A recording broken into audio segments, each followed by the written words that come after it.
I'm a trained chef. I trained at a cordon bleu school. So I started cooking for various different Formula One teams. First year I worked with sort of Benetton, but I was looking after the Ford. And then I got a job working for Marlboro. So I was cooking for Marlboro, but effectively that was for the McLaren race team. Did that for, I think, probably 7 years. Then I probably had enough of working for somebody. I wanted to do my own thing, and Ron Dennis approached me and said, do you want to come and work for me?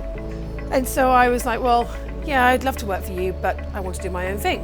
So Ron said, well, have you got a business plan? And I was like, no. So I went and did a business plan. I had an office for an hour. Quickly, I'd never typed, so I did my business plan. It was all a bit wonky. And took it back to Ron and said, this is what I want to do.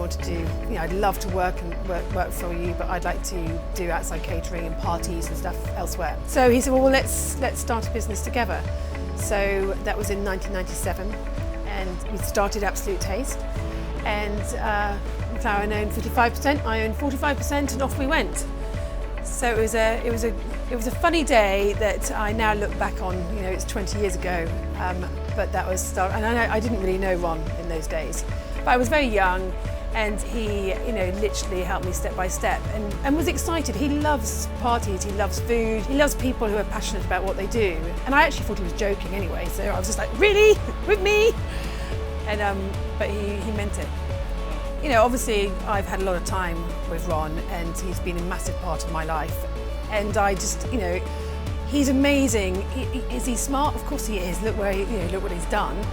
But he just seems to preempt something before it's going to happen. And with the early days of Absolute Taste, I used to see him every race weekend, and I used to take him to breakfast and sit and talk to him about where we were with the business, and should we get one more cooker, should we get one more chef, and it was really into the detail in those days because we were growing. And he just seemed to say, he used to preempt things that were going to happen, say, well, you need to look at this, you need to look at that, and it was like, God, how did he know? But I suppose he'd been there years previously and knows when you're growing a business what pitfalls and what things you come up against, as you go along. I've had nearly 30 years of the most amazing times. I've grown up in Formula One. I've married my husband, who I met in Formula One. I've had a child, so the whole journey with these people has been amazing.